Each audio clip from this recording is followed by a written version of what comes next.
talk about something today, and I've got to give full shout out to Amanda Dounis for this because the way she articulated it is absolutely gorgeous. So, full shout out to Amanda for aligning me with how to articulate what we're talking about. So, what are we talking about? I wanted to talk about goal alignment and not as in goal alignment, as in with the person, like, oh, you go running every day or something like that. Goal alignment when it comes to expectations. So between the client and their support system that they have, or the client and the therapist. Good conversation, yeah. So we'll talk about that in just a moment. But let's find out a little bit more about Justine. Oh, yeah. Oh, normal or not, wearing the same underwear more than once. No, not normal. Not normal. Not normal? Oh, maybe if you say went into town and had a spa and you had to put your undies back on again. I would But go undieless. not 2 days in a row. I would totally freeball. I Oh, don't even like the idea of, you know how there's some people that are like, and I can't believe this is a thing. You know how some people are like, oh, well, you try on your undies for size when you purchase them, yeah. and then they've got a tag on them that says put them over your undies, and they're like, no, no, no, you take off your undies and then try them on. I'm like, no, Do they really?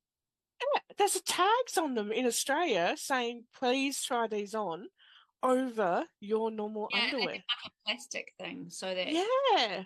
It's like, yeah, why but would you take off your undies and then try on a pair of undies for I've size? never actually tried on undies before. Maybe I've tried on togs, but I don't know if I've ever actually tried on undies to see Oh, no, like. no. Yeah, no, I don't think. I think it'd be pretty.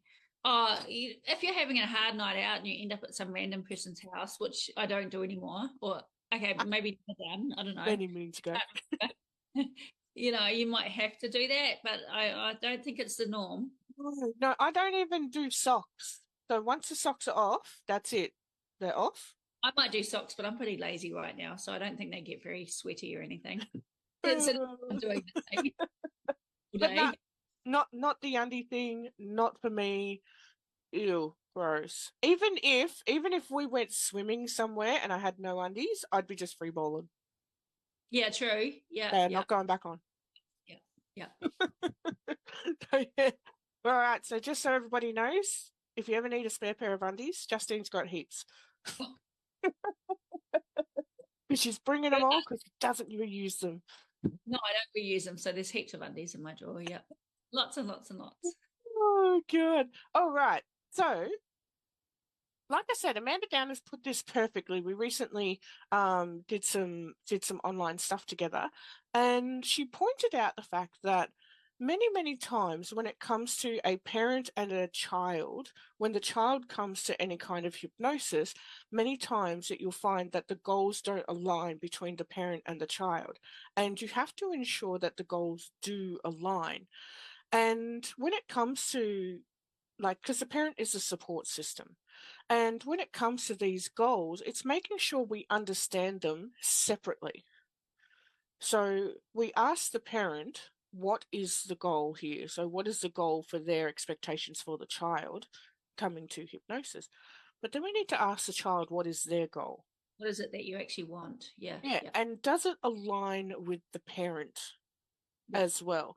Because many times, especially when it comes to these support systems, we, as you know, being our own client as such, our goals don't align with the expectations of the other person, but we try and make them align just because it's easier Yeah. or we don't want to do conflict. How would you approach having this similar scenario Okay. and the So goals not aligning? I think with me, the first part happens on the call to the parent or the person that's ringing up, because basically I say to them that if I am having a teenager coming in, which I see all the time, and say maybe the teenager's not going to school, can't get up in the morning, is considered lazy or something like that, you know what we tend to see.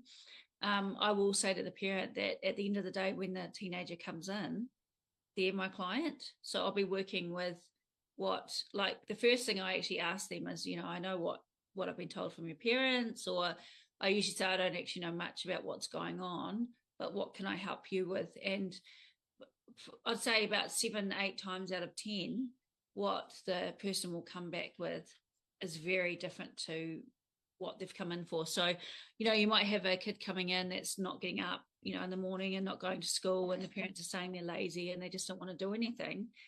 And when I start talking to the teenager and I say to them that this session is actually yours, it's nobody else's, and coming and seeing me, this might be about going back to school, but to be honest, it's I don't care whether you go back to school or not, because whatever is right for you, but what is it that I can actually help you with? When they actually have the pressure taken off them, knowing that if they have a good session with me, it doesn't mean they have to go back to school.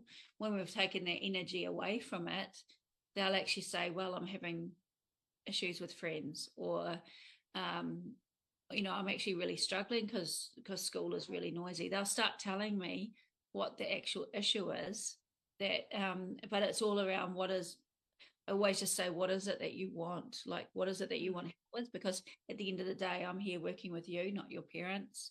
And And what about when you hit that block from the teenager or the child, when you say, hey, what do you want? And they're like, I don't know. So you do sometimes, but it tends to not happen when at the very start you explain to them that there's no pressure from my end. I only know a little bit about what's going on. My job is not to get you to go back to school. My job is just to support you on whatever you need, and whatever that is, it is. And I said, sometimes I say to them, look, if you want to, I do hypnosis. If you just want to have a fun hypnosis session with me, we're doing it. I said, we can do things. I can make your arms stiff. We can play. This is your session. Your parents have told you to come in and you're here, and we're just going to do what you want to do. And that kind of lightens it up. And sometimes they do just say to me, oh, can you just like hypnotize me and do stuff? And I'm like, yes, we can do this funny thing where you go, quite deep into a trance and we talk to your fingers, but I need to know what we're talking about. So it's everything I can ask, when you're in that place. And so when you make it quite fun, the energy changes and it just takes the pressure off them. A lot of the times it is more a parent expectation thing, because it is. It's a lack of alignment. And teenagers, we all went through stuff at school, so we all went through hard times. We all had people, probably nearly all of us got bullied at one point, and probably all of us were the bully at one point, even if we were just defending ourselves. And so kids are going to go through hard times. And does that mean they have mental illness? No. Does that mean that they have that if they don't feel like going to school for a little while because things are hard at school, does that mean that they need therapy and stuff? Sometimes it doesn't. Sometimes it means there's assholes at school. Sometimes it's also about the parent learning that the child needs to learn resilience. We don't want to see our child go through any nasty stuff. But unfortunately, that's the path we have to navigate to build resilience. Yeah, so it is good having, so that when the kid understands that, or the adult, because this happens with adults too. I came in the workplace and families. Yep. Yeah, and so when they learn that you're actually there for them, and you're not putting any expectations on what happens at the end of the session. Like I said, going to school is a huge one, with like the amount of teenagers I've worked with this year, because it is quite hard. And I think like in New Zealand, the people that are bullying, there's no consequences at the moment. So the people that are getting hurt are the ones being bullied. There's a lot more connection these days, because when we were younger, we didn't have mobile phones, so we weren't connected after school. Yep. So it could continue on. Yeah, and and it happens as well with, when adults do come in and they're like, oh, someone said, I should come along, for this. But when you actually say to them, well, what can I help you with? They might I actually want to help with something completely different. It's, I think it's at the start, when you're actually talking to them, or in the beginning, just reassuring them that you're there for them and what is it that they actually want. And that segues to the next level. So when you've got the support system, So whether it's the husband, the wife, the mother, the father, or whatever, but then you've got the adult client. So, for example, you may have a mother, for example, who has a 30 or 40-year-old daughter, and the daughter is the carer, for example, but the mother wants the daughter to have therapy, or the husband wants the wife to quit smoking. Does the goals align with the support system and the client? Because just because husband's like, oh, my wife needs to quit smoking, doesn't mean the wife wants to quit smoking. Yeah, I exactly. had one client come to me.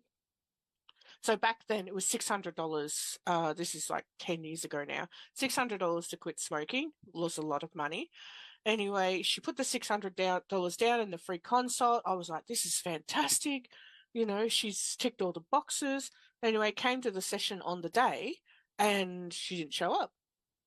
I was like, okay, I'll give her a call. Rang her, no, got nothing. Rang her again, left a message, got nothing. A few days later, sent her a text message and she texted me back saying, stop messaging me.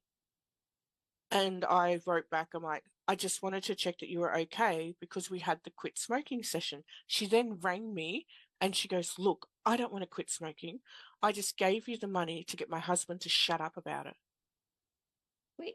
So she played the part. She played me, Yeah.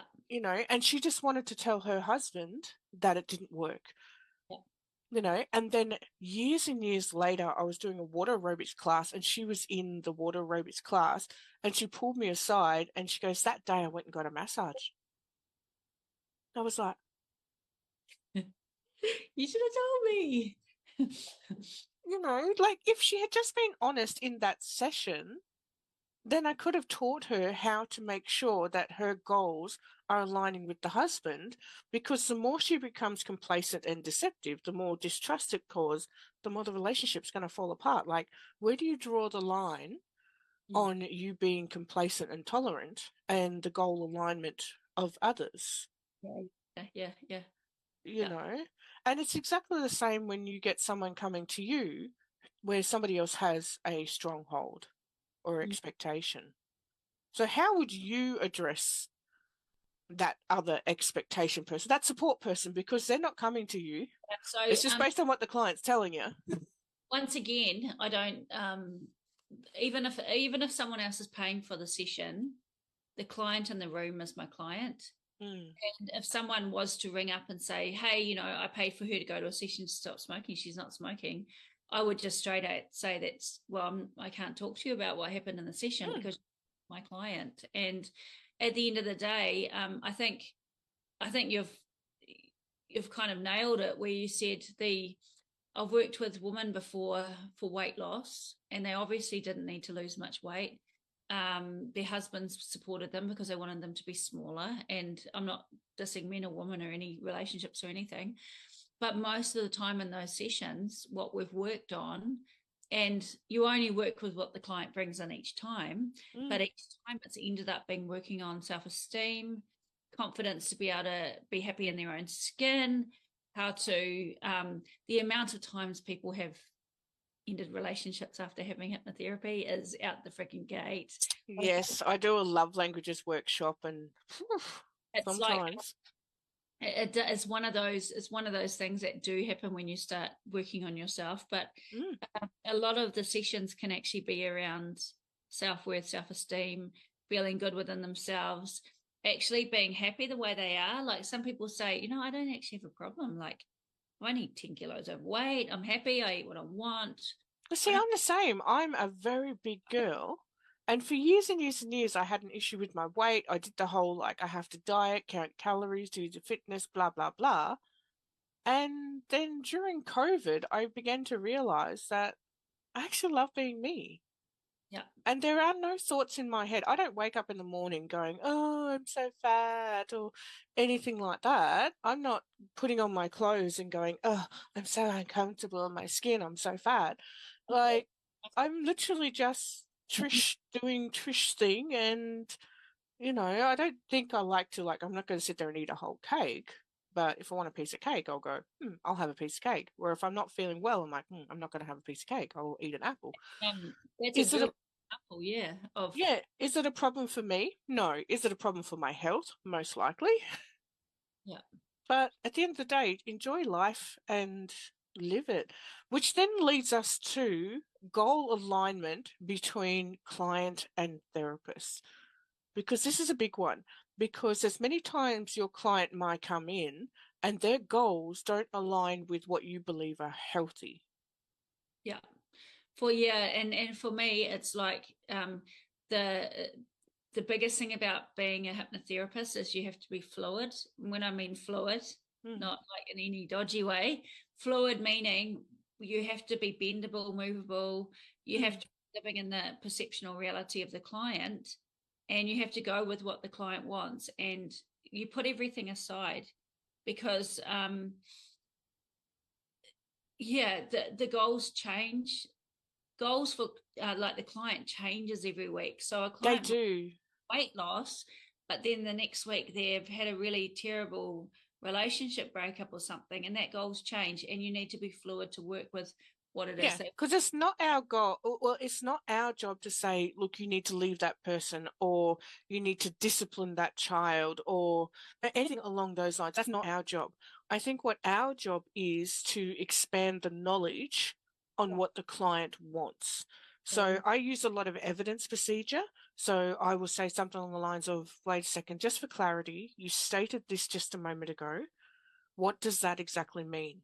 is it? Yeah, And then I get them to reverse roll it, where I would say to them, I'm like, look, let's just imagine you're me and I'm you. What advice would you give to me? yeah, You know? And I've seen this a million times, an absolute a million times, where even when I was going to therapy before I became a hypnotherapist, I was in an extremely abusive relationship. And every therapist I went to, they simply said to me, you have to leave him. Now, deep down inside, there was part of me that knew that I had to do that. And even after he, abused me and all that sort of stuff, I still didn't leave him. I went back to him and I lost a lot of friends out of it. But every single therapist said, you've got to leave him. And then I think of what Amanda says, and Amanda's like, do the goals align with all parties? And I think to myself, I'm like, you know what, back then I didn't want to leave him and I didn't want to hear that I needed to leave him. But what I needed the therapist to say to me is, what about Trish? yeah. What is it you need? What is it Trish needs? And I one do it. therapist, Yeah, yeah, I had a substitute therapist at one stage, and she was actually the last one I ever went to, and she said exactly that to me. She she literally sat there, and I told my story for the 500 millionth time, and she literally sat there and she goes, "So what does Trish want?" And she mm, said it in such a way of confusion that it stumped me. Now, this yeah, is way before I started hypnosis and stuff. And I literally just started blurting out, I want to do this, I want to do that. And it was in a real aggressive tone, yeah. and she's like, just listen to yourself and continue on. And I literally walked out of there better than any other therapist because never once did she say, well, You you have. have to leave him. It's not really our job to do that. I can understand if a therapist is seeing actual abuse and stuff going on, we Mm, have responsibilities to raise awareness to it. But there's times and places, and I think I was mm, talking yesterday, one of the students who works in that kind of was working in that kind of field, and she was saying very quickly, in those situations, people go back. So you have to be always understanding of they're going to do what they do, and you have to always be there for them and just guide them in a way so they start, you know, getting mm. the steam up to a place where they'll make a decision. But I you think can't it, don't do this or don't do that because it pushes them away. Yeah. yeah, I think it was Simon Sinek turned around and he said, when it comes to helping people, getting them out of the mud, it's not your job to pull them out, Yeah. but it is your responsibility to sit in the mud with them until they work how to get out.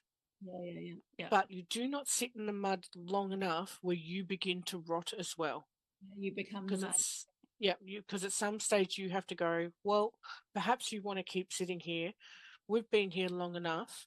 This is outside what I want to do. So you have to get out of the mud and leave. If somebody else comes in and sits in the mud, that's their choice. Yeah. And I thought that was always a good thing. That was that kind of aligns with the goal alignment that we're talking about. Is it's not our job to pull the client out of the mud. Yeah. Yeah. We Yeah. get in the mud with them, and we're like, okay, so what are we doing now? We're here for support. Yeah. And what is your goal? Do you want to get out of the mud? Do you want to stay in the mud? Do you want to be halfway there? Like, what do you want to do? And then I guess that talks about the next thing is if you are a therapist and you do have a rigid or set of belief systems, and this is how I like it.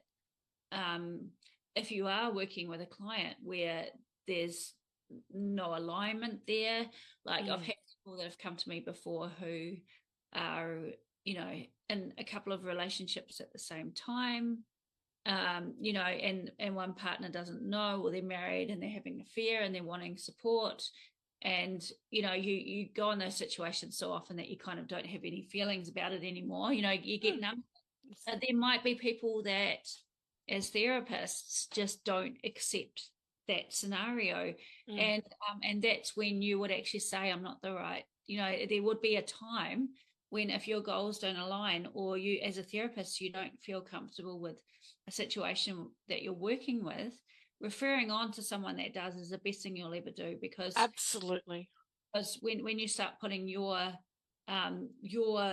personal beliefs and stuff onto a client, to me that there's way over going over your line of practice, and to me it's a not a good therapeutic relationship when you're enforcing your view on the world in a belief system way on your client. So if for me, if you are working with someone and things just aren't aligning between you, and it's an uncomfortable Or scenario. even when they push products or something like that.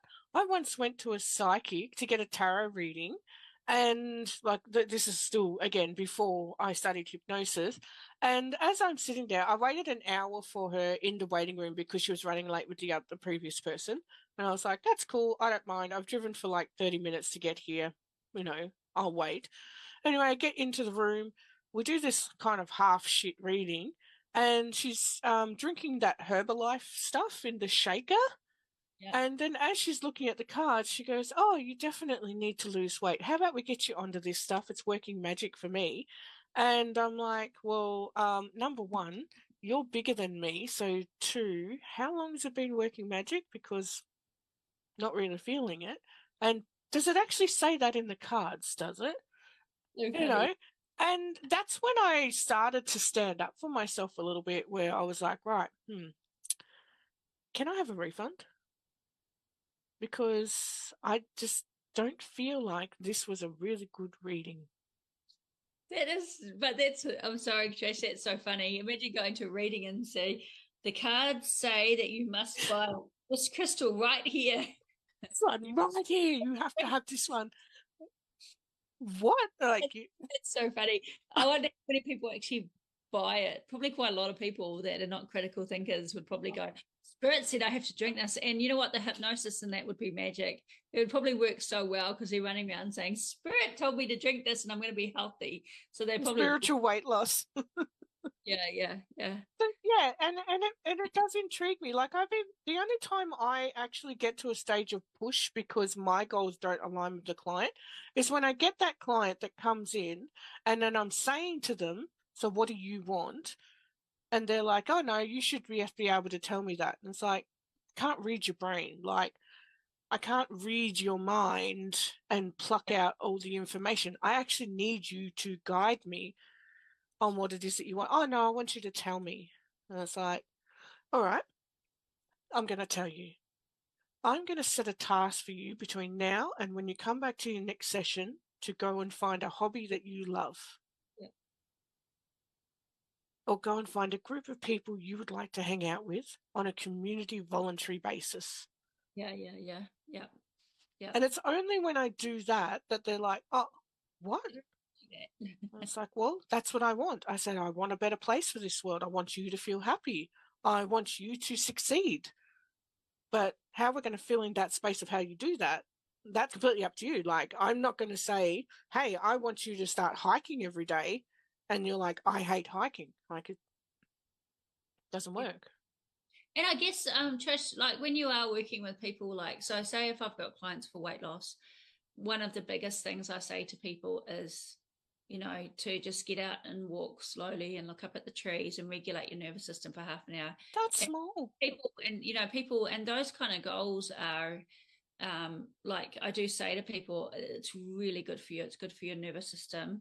It'll help with weight loss and stuff. And so we do put some things down saying, look, these are the steps of what we do. If you're doing gastric band, we're going to be doing it that you eat small meals, blah, blah, blah. And there are things that we do kind of give direction to. But even though as a It's not therapist, set in stone, though. it's a guideline. It's a process and a It's a protocol. suggestion. Yeah. And if the client comes back saying, well, actually, I can't really fit that in, but I'm going to do this. It's it's working with the client, because at the end of the day, it's like it's getting the conversation going, really. It's not a deal breaker. I think coaching is a little bit different to therapy. I think when you're doing therapy, we're working within the client's perception. We're working in their reality. It's a therapy model. And then you've got a coaching model where someone is actually paying you to hold them accountable, and they're paying you. Yeah, there is a difference. There is a difference. If they're not doing what they're supposed to be doing. But then that's part of that. They actually pay you to be the accountability person, and they to be quite hard. So I think there's a line too between the therapy and the coaching type. But make sure the goals do align. The goals have to align. And don't put your goals onto them and say to them, look, you've got to buy Herbalife. You've got to leave that person, or you need to go out running. Like, it doesn't really work like that. It's a negotiation of what's going to happen. We know what happens when our goals don't align between our conscious mind and our unconscious, don't we? The unconscious is saying eat the cake, and the conscious mind is saying no. One of those two parts win, and the other one's not going to be happy about it. Yeah, that's usually the cake one. You have that coherence, you know what I mean? When there's coherence between all of our parts, things kind of work a lot better. And I guess that works with therapy and client, eh? So, a question completely off topic. How much do you love the property that you're living in? Me? Oh my God, I love it. Why? Did you know that there is a bush in the background that's in the shape of a love heart? Which one? So you've got a pointy little tree there. You've got a pointy little other hand. Put your other hand up. Swap hands. There you go. That's it. You put your finger right on it. Yes. Oh, I do love this property, and I don't normally show it. I usually have a screen background, but it's such a nice day. Put your finger right on it. Everybody gets a heart. That is amazing. That's cool. That we'd send natural hearts in the environment if there's like a cloud, or that is so cool. That is cool. That is really nice. That tree there, where is it there? If you walk behind it, it's all what are they called? Black truffle trees and stuff back there. Oh, that'd be nice. Oh, nice. We don't do anything with them, but they're there. But it's a the kids are somewhere riding too. If you watch, you'll see a little black dot going. Yeah, I thought I saw something running past before. So the biggest takeaway from today is, one, make sure goals align, whether it's the goal between client, support, therapist, and two, don't reuse your undies. Yeah. If you've taken them off and put them back on. Yeah. Yucky. Or go to Justine. She's got spare ones. Trish is going to check at the conference if everyone's wearing clean underwear. Oh, let's go around, pinch your bum. Justine said, oh, gross. No, I'm not doing that. Are you wearing clean? Well, we could hypnotize a whole room and say to them, you have to be honest. Put your hands up if they're clean. No, I'm kidding. Chance of you have clean undies on today. Yeah. Justine, you didn't put your hand up. I don't have any undies on. Yeah, exactly. All right, everybody. Join in for the next fortnight. We'll choose a topic and we'll have some fun. Bye-bye. Yeah.